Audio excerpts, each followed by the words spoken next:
Welcome, Aria. I am so excited to have you. I know we were talking about it beforehand, but I've really been patiently waiting to have you on the podcast because I just adore you, even though I've never met you personally. I appreciate you so much. I was actually saying, right before this that I feel like Laura has been patient with me because it took me so long to end up actually getting here to this point. So thank you so much. Again, like what we were talking about before, you are so intentional in your, wisdom, and you're just a wealth of knowledge. And so I just felt so humbled to be asked to even be on here. So I'm excited. Yeah, well, you're very inspiring. And, I'm probably like you. I follow people very personally that I just feel like I can learn something from, or I just want to support them, or I relate to. And there were so many things that I loved when I saw your page. Of course, being vegan was one of them. I loved your tattoos. You're gorgeous.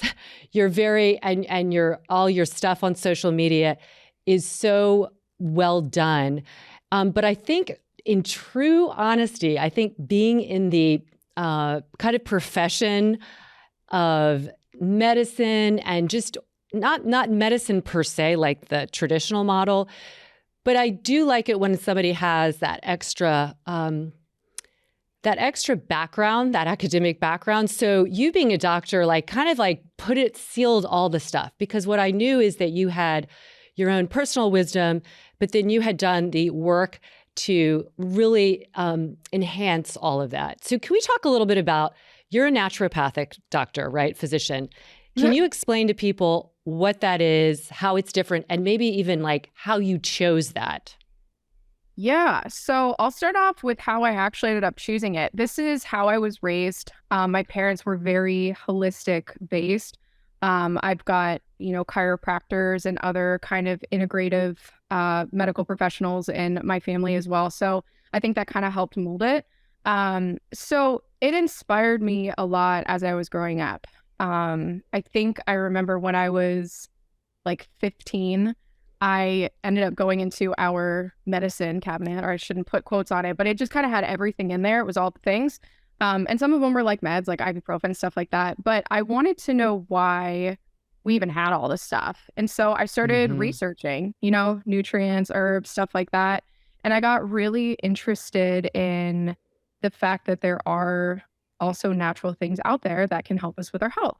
So, in kind of doing that, I wasn't really sure what direction I wanted to go with my lifestyle. I think that I always knew that being a doctor made the most sense to me, and that's what I wanted to do moving forward, but I still didn't really have much direction. So when I started college, I was undeclared for as long as I possibly could because I didn't know what I wanted to do. And then finally, I was sitting down with my guidance counselor, whoever it was, and she was like, you have to make a decision on what you want to do. And so I looked at her and I was like, pre-med, we'll just do pre-med. She's like, that's not really a decision people make just sitting down. Are you sure? I was like, yeah, pre-med. I'll figure it out. So obviously did that. And then I think it was towards the end of college that I ended up realizing that they had a program for naturopathic integrative medicine here in Arizona, which made it really convenient for me. And so I kind of just decided that's what I was going to do. It was like a really easy decision once I put my mind to it. So for people who don't know, naturopathic medicine is holistic medicine. So it's a way of supporting the body's innate ability to heal itself through various mechanisms. So this can include like hydrotherapy.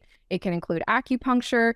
It can include herbs. It can include nutrition. I mean, diet lifestyle is a fundamental, I know it's something that's been around for a long time and kind of, well, I mean, most medical professionals do that, but that is, also a way of really kind of celebrating this form of medicine. So I think there's a little bit of misconception with, at least like here in Arizona. I also hold a DEA license, so I can prescribe meds, and there's kind of a time and a place for that. I took boards with the idea that I would also be licensed to be able to prescribe meds as well. And so also kind of finding that line of like, is this, a situation where we can use the natural therapies, or is this kind of a medication thing? It also gives patients the option to choose. Do you want to go this route where you might have to take more supplements, kind of regimented, stuff like that? Or do you just want to do the med? Like, what's easiest for you? And I think that that's another aspect of this medicine that a lot of people don't realize is it gives more options, really. It just allows the patient to take more control over their health, feel like they have more autonomy, as they should, and be the final decision maker in what's going to happen moving forward. I love that because it's not like making something better or worse or evil or good. It's really saying there's an abundance of choices. And it's good for people to know that, yes, we absolutely need the pharmaceutical drugs.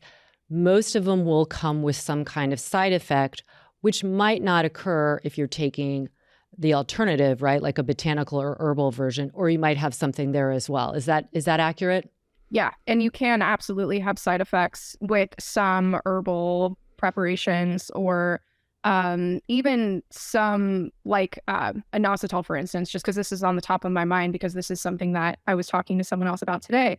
If you take too much of it at once, you can get GI upset. You can have, loose stool, stuff like that. So it's important to kind of know these things. Also, some herbs and natural substances just don't play well with other medications that people might be on, or they're not well indicated for certain diagnoses. If someone has a history of something, then you want to be aware of that. So, yeah, I mean, really, it's kind of a time and a place. Everything kind of potentially has its downsides. People, I think, flock to alternative medicine, though, because there are less downsides in a lot of regards.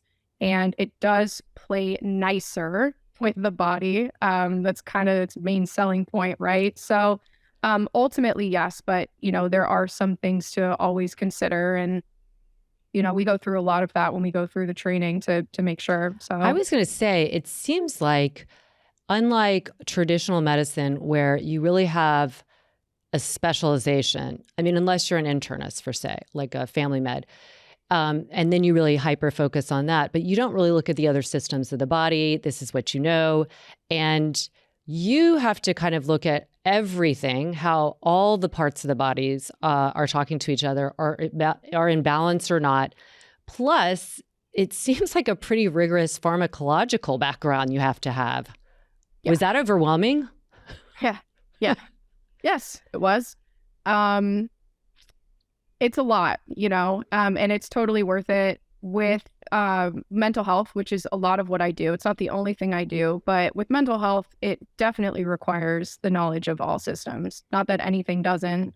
When you go into this field, you have to know everything. You will know everything, and you must, because, you can't isolate aspects of the body and expect to succeed. So, but especially when it comes to mental health, you really need to be aware. And I am always learning. And then some of the knowledge that I have, it conflicts with, current knowledge, and you kind of have to know how to navigate that. So it's not even just school. Like, school is a lot because, again, you kind of have to know everything. But really the ongoing knowledge also has that. So it's almost kind of like you're trained to know moving forward, hey, things are going to change. And, the research, we're going to come out with new research, and some stuff might look different, and you kind of have to be prepared for that. So it's a lot, of course, but when it comes to something that's sacred like this, that's kind of what you sign up for. And I love it. I wouldn't have it any other way. I look around and I can't believe this is where I'm at. This was never the plan. Like, I thought I would be doing something completely different. And I feel so humbled that I'm in this position, that I'm even talking to you today, because I have been able to grow on social media and really reach so many people in the way that I do, which I never thought I would, ever. I still pinch myself sometimes. But I feel so humbled. I really can't believe it sometimes. So, it's a lot, but it's something that I love. And I, again, feel very humbled that I'm the person that's able to do it. Well, I think that's a key ingredient in what comes out with, I was just interviewed earlier about it, being an entrepreneur. And I said a big part of it is having humility. And I think that's exactly what you're tapping into, is this sense of, gratitude for what you have been able to accomplish. And because you are, in a way, a medical entrepreneur, forging your own path, growing your business, getting clients. I mean, all that requires putting yourself out there. You're not just showing up at a hospital and whatever clients come your way. So on that note, how did you start off right away kind of working for yourself, or were you working in a more kind of, I guess, established practice that was not your own?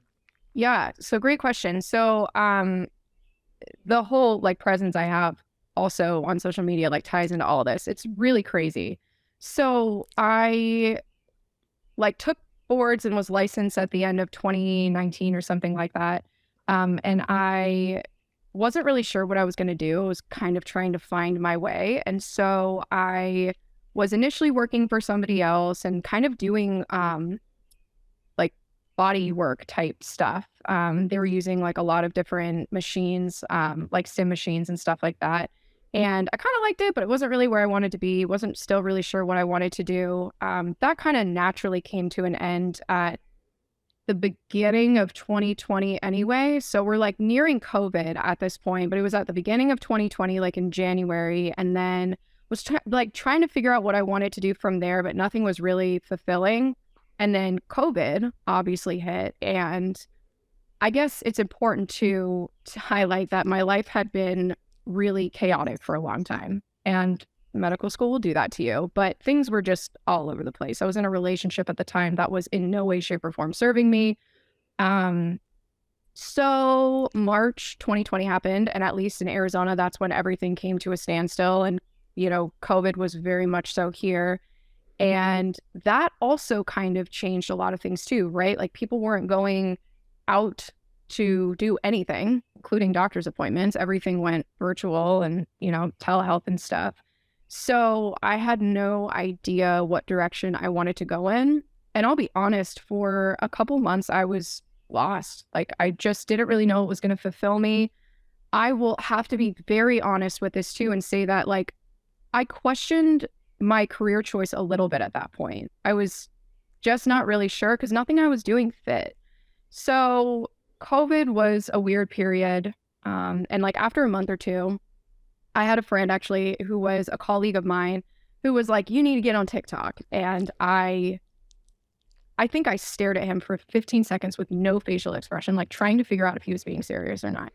He's like, you need to get on TikTok. It's like, it could be lucrative. Like you could reach a bunch of people, you could do this and that. And I am not really an entrepreneurial type person. I was like working for myself. Like, are you serious? No, I'm supposed to work for somebody else. This was not in the cards. He's like, no, get on TikTok. Like you can do this whole thing. And I was still pretty gun shy for a while, but I'm like, I'll get on TikTok. I'll like do the thing, whatever. And so for the first like 6 months of me being on it, it was, yeah, like I gained somewhat of a following. But it wasn't really, I could still tell it wasn't really where I wanted to be at. And so, I still have my friend chirping in my ear and saying, just keep at it, keep doing this and that. And I really didn't understand what I wanted to do. So fast forward to like the end of 2020 is when my life kind of blew up. End of a relationship. I had to do some really hard introspection on myself as to why everything was just, it just lacked a lot of color. I really wasn't happy. And I hadn't felt that way in a while. I felt really empowered and excited for the end of school and to go off on my own. And then like that was not at all what ended up happening. So at the end of 2020, I was like, screw it. I'm just going to be honest. And people will probably think I'm weird because anytime you're vulnerable about things on social media, people think you're weird. Now we've come a long way in the last few years. I have to say that. But I was like, I don't know, whatever. I'll just document my healing journey. There's got to be something to this. Most people know at this point because I had posted here and there that I've had a lifelong history with anxiety and depression and a lot of other things. It's not limited to those. And so mental health has been very near and dear to me. This has been something that has been a lifelong journey for me. And so I started posting about it authentically on Instagram initially.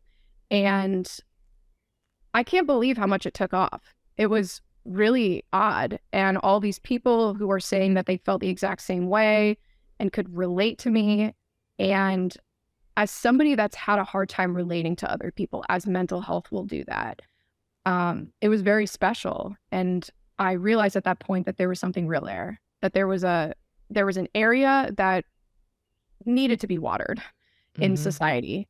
And so I kept at that, and I continued to document, because guess what? Things did not resolve after a few months, right? It's been ongoing. It's gotten better, but it's been ongoing. And so I continued that. I just started being honest on like TikTok more so as well, and just kind of talking about things, being more open, instead of being like, hey, you know, just general kind of teaching content. It was more so geared towards mental health and had a little bit more of like a personal application. And again, like people responded pretty well. At first there was like a sharp increase, and then I kind of plateaued out. And from there I kind of took it, ran with it. I've changed it a little bit.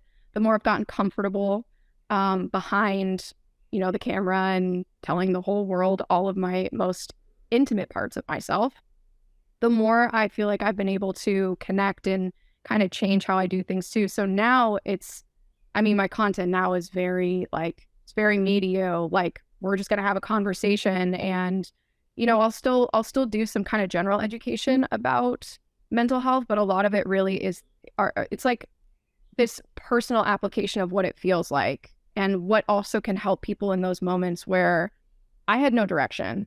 I had no idea what I was doing, and nobody could help me, and nobody was really giving me the advice that I needed, other than like one friend that I have, and I swear she is worth her weight in gold. And she was also what really inspired me to start digging deeper and kind of doing this healing work. The stuff I was doing before just wasn't helping me. I don't feel like it was helping other people. And so going through all of that, long story longer, has helped me be a better doctor to other people as well. But I mean, social media, a lot of the time I feel like has been far more helpful for people than any of my consults do, because it helps people even from a distance. Someone who doesn't know me, someone who's like never even interacted with me, be like, wow, one person just cares. One person knows what this feels like. And getting that connection is, again, it's like finding a needle in a haystack. And I know this from experience. So that's kind of been my saga, I guess, just pinned it down. It's beautiful. And I think, you know, unlike say fitness or physical stuff, like the mental health, people who have anything that feels out of balance in whatever way, for some reason, it feels like you're the only one, you know? And I think what you do with what I've seen is that you say, here, I'm a doctor. You know, you're not saying I'm beautiful, but look at me. I'm struggling, and this is triggering me, and this is what I had to do. And I had to back off, you know, like you're taking people along on a journey that's giving them this sense like, oh, you know what? I see myself in that. Like, I'm not alone. And I think more than anything, we always know like what people want is they need to be heard and they need to be seen.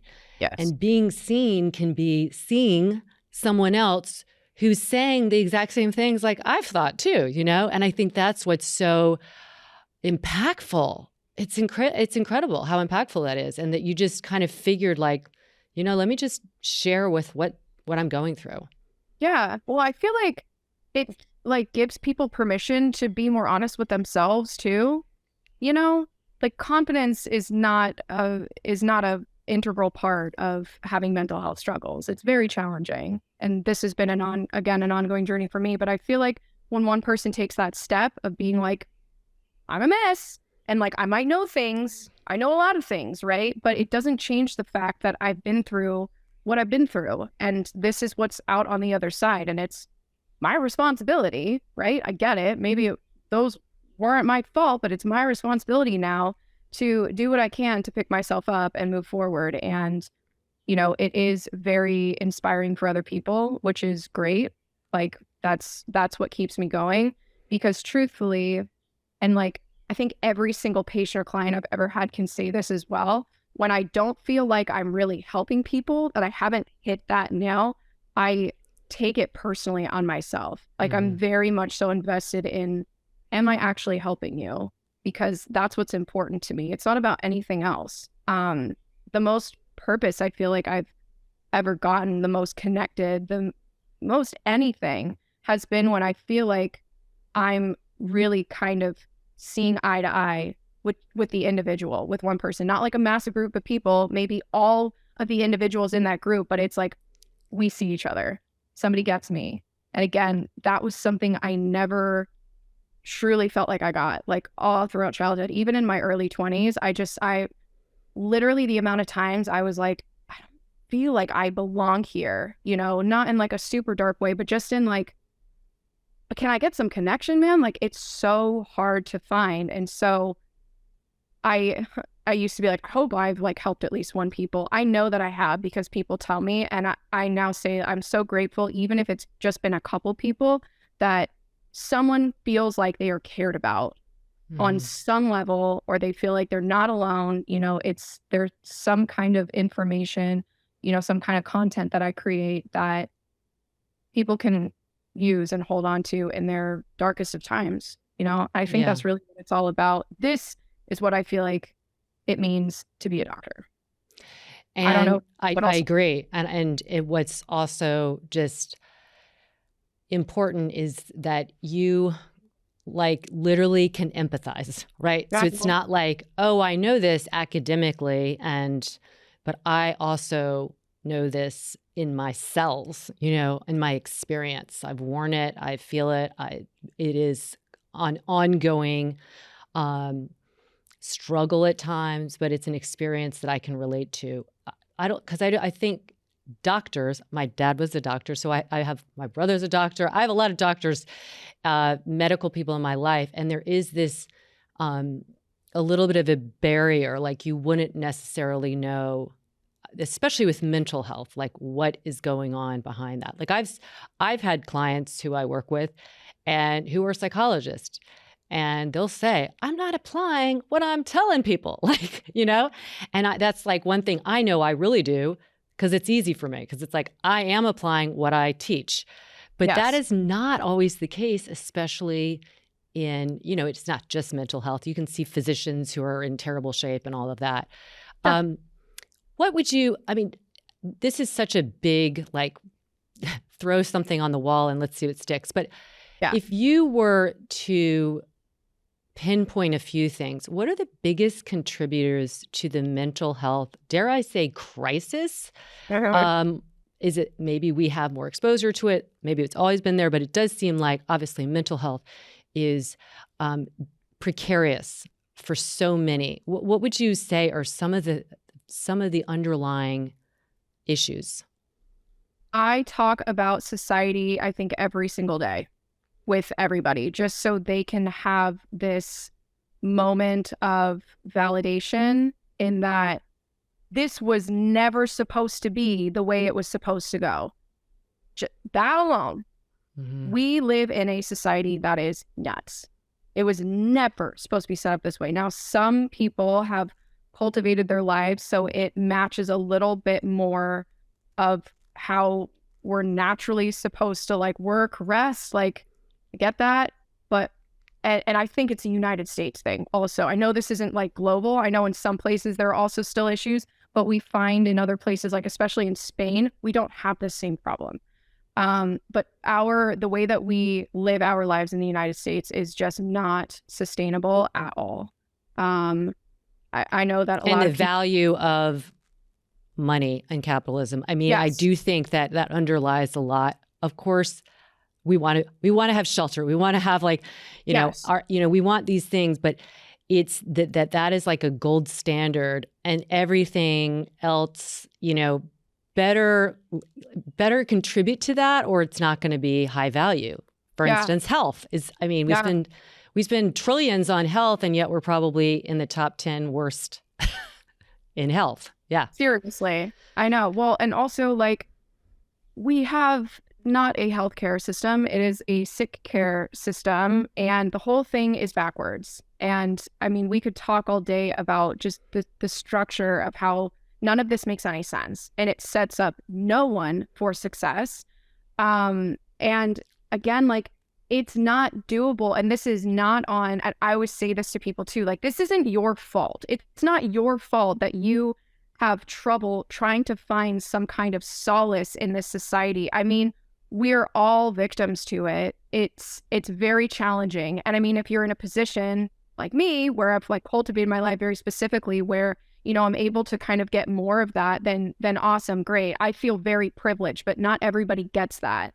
And I think it's important for the people who, like, you know, they can't even take days off, you know. So many of these corporate systems don't even allow sick days, let alone like mental health days, which I think should be mandatory for sure. I mean, they don't need them in a lot of these other countries because they just don't work people. They get we 6 weeks vacation. Exactly. Yeah, Right. And like, but that's the thing is I'm like, I am not condemning you because I know that it is an impossible way to navigate all of this, but this society in general is working against us. So that's obviously not something everyone can change. We always want to focus on things that we have control over and that we can change so we stay empowered. And so it's like, all right, well, now to try to find how we can live in such crazy circumstances, right? Because it's changed a lot even over the last 20, 30 years. I think it'll continue to change in the same trajectory. And so if that happens, how do we continue our sanity? But I think that that's probably the biggest contributor. It's funny too, because social media is so like paradoxical because it can connect you. It can also isolate you. And I think social media also has that component. And that's why I do try to tell people as much as I can. It's funny because I'm really not on social media all that much. I always say like I post and I connect with as many people as I can connect to in like a certain time frame. And then I kind of get off because I need that. I need that detox for my own sanity because I've done the opposite side where it was like try to connect to as many people and, you know, read the comments and spend all this time on it because that's so much of what I'm doing. And boy, did it work against me. Not a good plan. So now I've found that balance because I love connecting with people, but I also know the other side to it. So social media can be very isolating though. It can also, unfortunately, cause people to compare their life to other people's. And social media, a lot of the time, is a highlight reel. I try not to use mine as that. I know that you don't you either. definitely don't. Yeah. Oh, yeah. No. Okay, good. Yeah. Girl, I want everyone to know I'm struggling, okay? Yeah. You're like, don't worry. I know. And that's why from the very beginning, I was never in like fancy clothes. I didn't have great lighting. I was just like, here's a little sequence. And it worked. It did. And actually, that's, I think, what kind of separated me at first is it's like, oh, you're not in like this, you know, $1,000 outfit on a beach doing all these with this amazing lighting. It's like, that is fabricated. And this is just like, here, hop on and try this. And you know, I look at it like magazine covers. A magazine cover is just that. If you go in there knowing like, pretty much anyone could look gorgeous on that because of the amount of stuff that can be done to it. So it's like you have to look at it exactly at the face value for what it is, but not everybody can do that, right? I know. I think that there are definitely good and bad parts, and I think part of my job is just to use the good side of social media as much as possible, although it will never be one way or another. I mean, sometimes I will occasionally like find random videos or like random content, and I'll look at the comments. I'll look at the video and I'm like, let's see what the comments say. And I don't know why I should be shocked. Maybe because I don't want to be like cynical or like numb to how society can be, but I'm still shocked at how much people will be awful. Vitriol. Awful. Yeah. And you're never going to be able to control that. And as somebody that went through that, and I took that so to heart. Initially, I don't know what I was expecting, but I was not expecting that. As somebody that went through that and now is completely on the other side, it's so much better over here. And it just goes to show that, you know, you can't always win. People will always have their opinion. I also like preach this very much so that like how people treat others is a reflection of how they feel about themselves. It really doesn't have much to do with you. So you really shouldn't take it personally anyway. But I'm talking like there'll be like cooking videos and the comments that I'll see. I'm just like, okay, so it's here. You can't win anywhere. No. So like the best you can do is really try to highlight the positive side of it and help people in the best possible way. So I think it's funny that I talk about social media though, because it is so much of what I do, but I have to recognize the other side of it. I'm with you completely. There are days And where I'm like, oh, I don't think I want to do this anymore. seriously, And I think no, seriously. I think that's really important to recognize because it can be exhausting. It can be, you can see like the way people treat each other or respond to something. And it is. So I think it's like what you do and probably what I do is provide content, try and engage.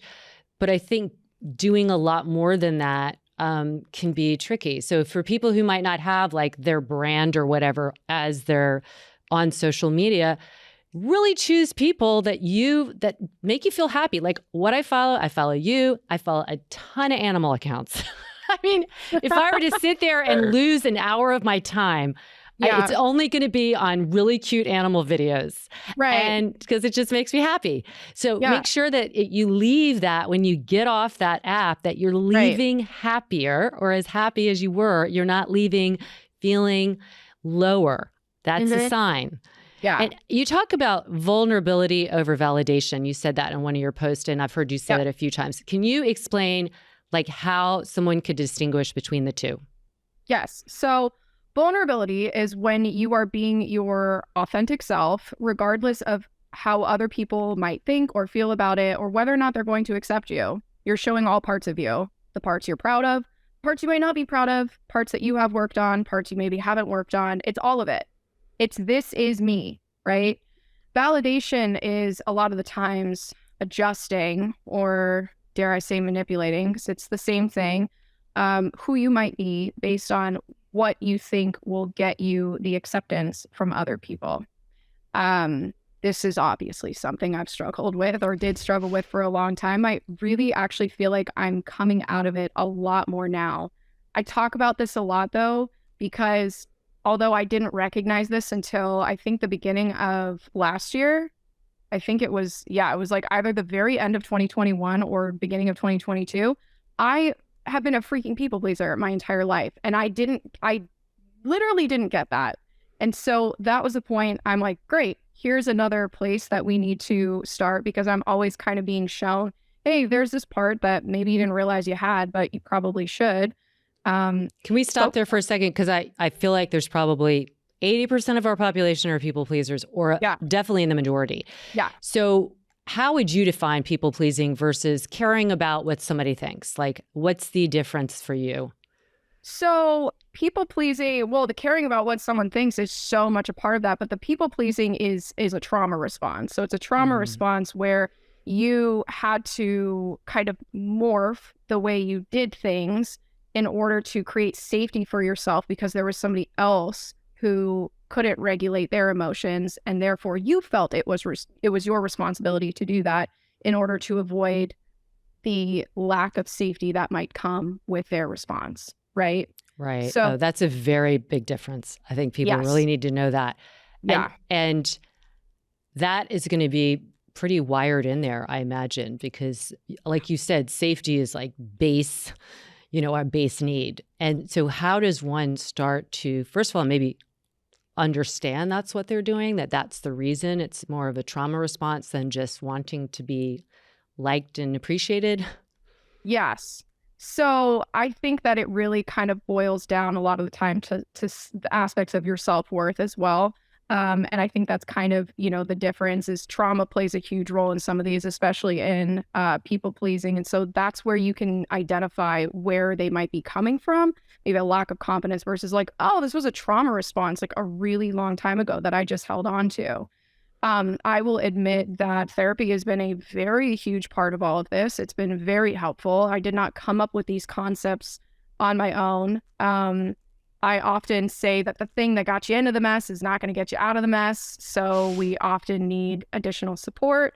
You'll also like this too. I feel like the body's got to do something in order to change up here too. Like, especially when you can't get out of here, you got to move, you got to do something. And so that was very helpful. But yeah, that making that distinction and understanding that, oh, this isn't just like I might have some confidence issues. This was something that has been rooted in me for a very long time. And I could also start to pinpoint the times that I could recognize when this probably got brought out. A lot of stuff that I either glazed over, didn't really remember all that much for a while. But when I started doing all of this work on myself, it was important that I be able to at least kind of try, because how you start working through that is with the identification that, oh, this is here and it's real.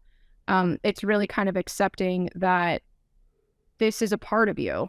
I didn't know for a long time, you know, I honestly thought I was really messed up. You know, I just thought I was just a mess. I didn't get it. But once you start to identify these pieces and organize it, it makes a lot more sense. It So therapy does. was hugely helpful. And like the biggest thing, because I get this question all the time too, because I do make a lot of content on people pleasing, because I feel like you teach best the things that you know and live, Yes. especially when you're actively kind of processing through it, is really learning to set boundaries and keep them and continue to set them even though it's uncomfortable.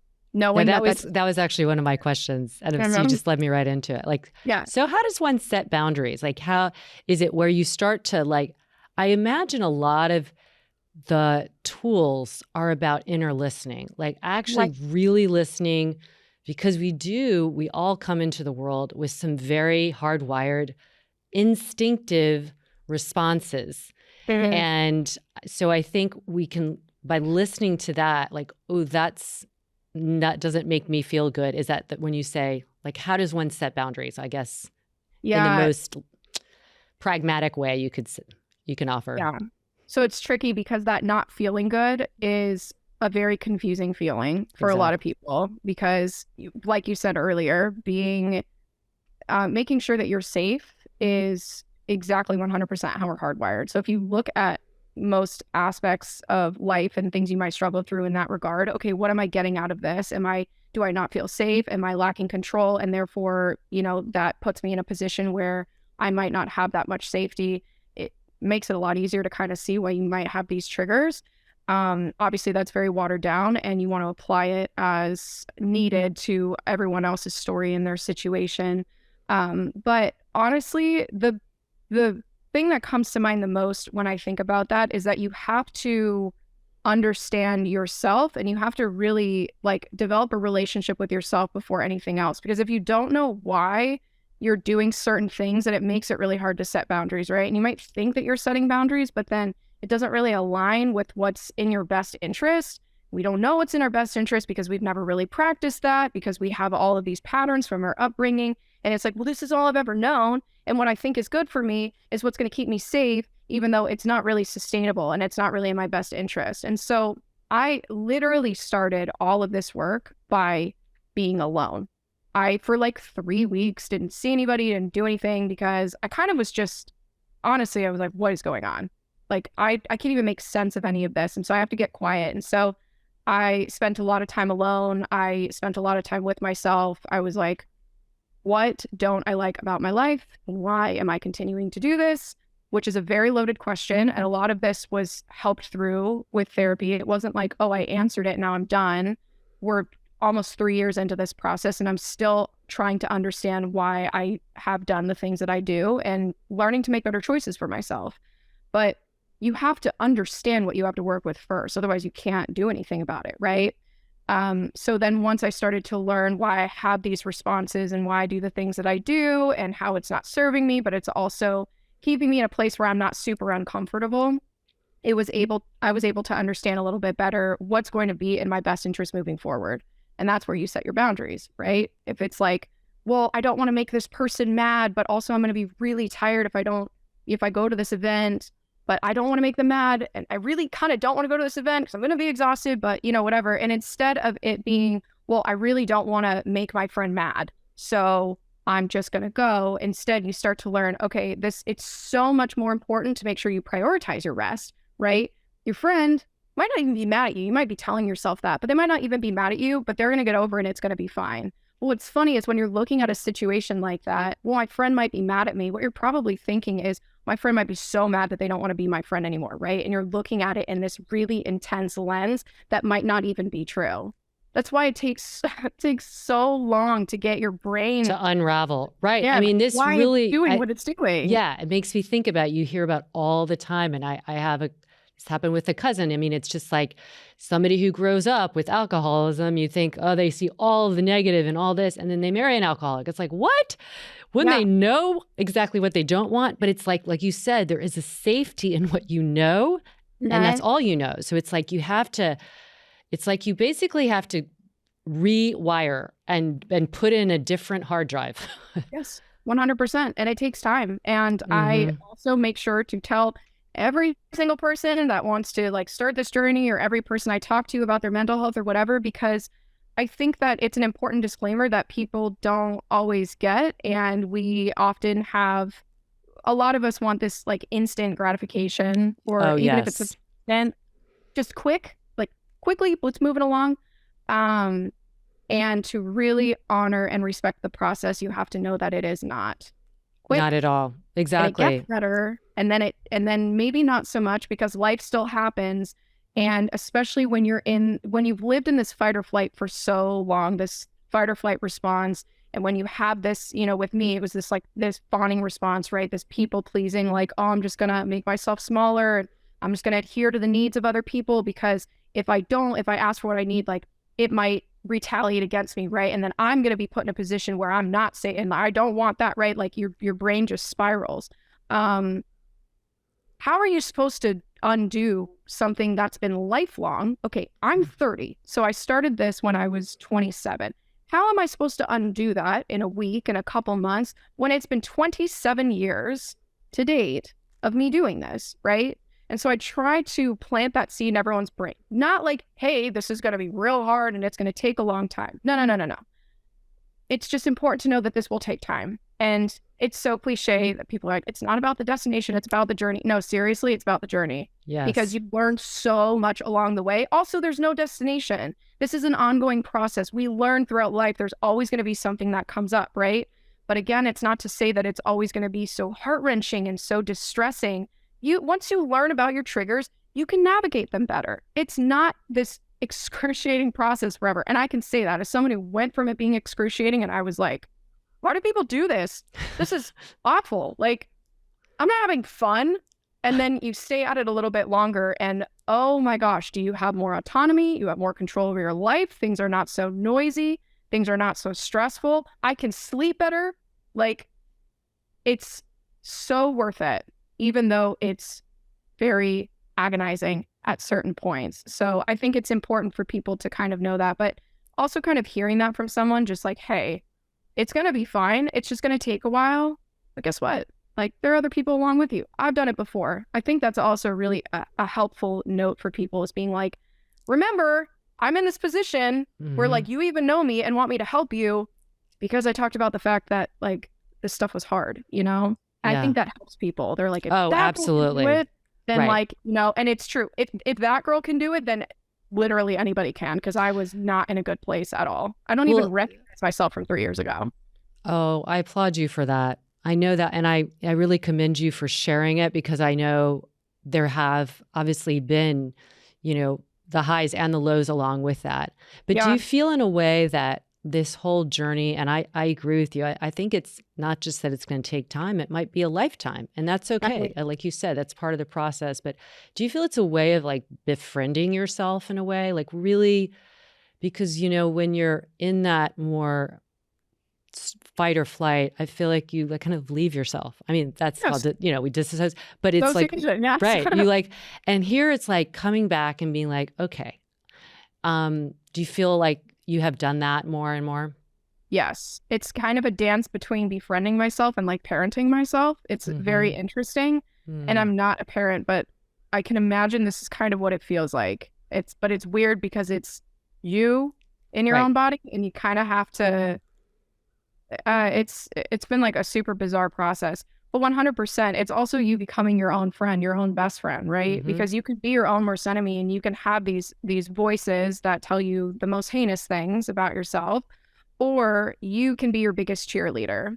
And you can actually do that. I think people forget, and it's very hard to believe in many people, obviously was for me too, that you can change that. But you absolutely can. And it's important, though, especially to become a friend to yourself, because you can't, like, you don't understand a stranger, right? Like when strangers do things, you're just kind of filling in the gaps and conceptualizing, but you don't really understand where strangers do things. If you're good friends with somebody, then you understand why they do the things that they do. You're also able to give them grace and things Forgiveness, all of it. make Yes. exactly. So it takes time though for someone to become a friend versus a stranger. And a lot of the time when we're in fight or flight, we don't understand what we're doing or we can't make sense of who we are, then we're strangers. And therefore, there's no grace, there's no forgiveness, there's no anything. It's just kind of like you're against me and you're doing things that are hindering me from feeling good and you're getting in my way. And it's this constant fight with yourself. But a friend, it's like no matter what, they're going to be there, right? When you really are good, best friends with somebody, no matter what happens, you feel like you're supported and you feel like you're going to be there. Very similarly to like a parent, right? Like, Mm-hmm. oh, things are scary. Like, what am I going to do? And then you go to your parent or you learn to parent yourself and you might still have those emotional responses that you had before, but you can talk to yourself in a way where you are able to guide and come out of it. Very similarly to a parent. Where best friends might not always do that. Sometimes they do. I would like to think that I'm that kind of a friend, but a lot of the time it's more of like a comfort thing. It's more of like they're there no matter what, they're gonna be there to support and you've got that. But that parenting side, it's different, right? But Yes. they feel differently at different times. And so I think there's a little bit of both of those because in order to really rewire your brain and do things differently, you have to teach yourself to do things differently. And the earliest model that we have of someone doing that is our parent. So Yeah. I love that because I think it's exactly this. And I often say, like, this is the longest relationship you're going to have with anyone, right? yeah, I mean, your parent is not going to be, most likely, yeah, but for really, so it's so worth making that like your ally and yes. all of it. So, well, tell us, besides your therapy that you do, what are some other tools that have helped you? And I know this is not like apply all, but it's just Sure. in the sharing vein, like what else Yeah. has really helped you along the way? Yeah. So a couple of them are nature, I feel like above anything. Yes. Oh my God, please. I swear. Like, and I know that we have research on it, Mm-hmm. plenty, but nature is my home. Mm-hmm. It's I've had multiple friends, like different friends that didn't know each other, basically say, like, Aria is a plant. You literally could just plant her outside, you give her water, you give her sunlight, she's gonna grow. And they're correct. I'm always outside when I can be. I typically go outside at night and have like this whole routine where I will ground, which I'm sure you're very familiar with and love. Mm-hmm. Mm-hmm. Grounding's my favorite. I will ground. I will do a meditation typically, or I'll do a breathing exercise. Kind of depends on like where I'm at. So those things have been immensely helpful for me. Other things too that I feel are a little bit more covert and people overlook is really prioritizing the fundamentals of your health. So like making sure you're getting enough water, making sure you're, eating nutritious foods and prioritizing your sleep. Sleep has been a huge one. Body really needs to rest after it's been through a period of stress and it's constantly charged and turned on. And I think it's very underestimated how much time you might need for that. So sleep was immensely helpful. Other things that I have done too, this one especially was really good for my sleep, was yoga nidra. This was something that was, again, like recommended to me by one of my friends who had been doing it for a while. So kind of meditation, but more of like a recentering practice, because all of these things kind of do similar stuff, but different stuff. Mm-hmm. And the recentering that's really the kicker. And I mean, talking to yourself, spending time with yourself, like really kind of working through what you're feeling your emotions is important. But really any recentering practice is going to be helpful because if you want to learn to have your own compass in life and move forward in your own frame, then you have to know what your pillars are. You have to have that foundation in yourself, right? So those were really big ones. Exercise, obviously, but that one, I'm like a nature girl. So I'm like in hikes all the time and I'm out there and I'll usually find a rock where I can do a quick meditation, or even sometimes, this is another one too, is like journaling. Mm-hmm. I don't usually carry a journal though. Sometimes I'll actually write on paper. It's more so like using my phone, like my notes section, and just hammering out everything I'm thinking, feeling, if it's all over the place. I think this is also underestimated, that sometimes just harnessing in all of those thoughts and all of those things you think are going on in your brain, you write them out and there's like 4 things. You're like, oh, this isn't, I mean, It's like a brain dump. Literally, exactly. it's like, oh, yeah. Exactly. You think there are like 50 things that are going on when you really write them out and you're like, oh, this could boil down to about 4 or 5. And so that's helpful too, because again, if it's left up here, it's just going to kind of circle, spiral, whatever. You need to get it out. And it can be very therapeutic to just get out what you're thinking, what you're feeling. You know, I've used this in a number of different ways. And so journaling has been helpful too. Yeah, I mean, those are kind of those are great. I love it that you touched on like the basics, quote unquote, sleep, hydration, food. Sleep is huge. And yoga nidra, for anybody, you literally can Google it, and there's lots of the sample. They say pretty much the same thing, but it's like that body scan combined with deep relaxation, which is really helpful for the nervous system. That's a great way of describing it. Yeah. And I mean, they're on Spotify too, which I think is great. At any time I recommend it, I'm like, Apple Music, Spotify, whatever, there are plenty of them. You might need to find the thing that works for you and that you like. There are definitely some that don't jive with me. But yeah, essentially they're all the same, and it's really just checking in on the full body, which is great because it brings your awareness back to you and like how you're feeling and different sensations. So yeah. Well, I could talk to you so much longer, but I'm going to just leave on this high note of just everyone, please check out Aria. Can you tell, we're going to have this in the show notes, but just talk a little bit about what you have, if somebody wanted to work with you, how they could book an appointment, and then your upcoming, recently launched podcast. Yes. So on my Instagram and my TikTok or whatever, I have a Beacons link on there, which has a couple different things on there, but my scheduling link is there. Also, people can email me. It's just Dr. Aria Young. So Dr. Aria Young at gmail.com. Most people just email me there if they need something. So everything is on there though, if they can find my social media. And as far as the podcast goes, it will be out in June, so probably around the time that this launches, which is really exciting. So it's called Better Days Ahead. And as you can imagine, it's very mental health based. It's got a lot of, you know, thoughts throughout the day and things that will help people, you know, stuff like that. But yeah, it's really just kind of meant to be a kind of an extension of my social media. So more supportive content, things that people can listen to, connect to, and again, not feel like they're so alone. So I love that. Thank you so much for taking the time. And I just adore you. I can't wait to meet you in person someday. Oh my gosh, same. This was so special. Thank you so much for having me. I really appreciate you. I appreciate you. And for everyone who's listening, as always, I'm pulling for you.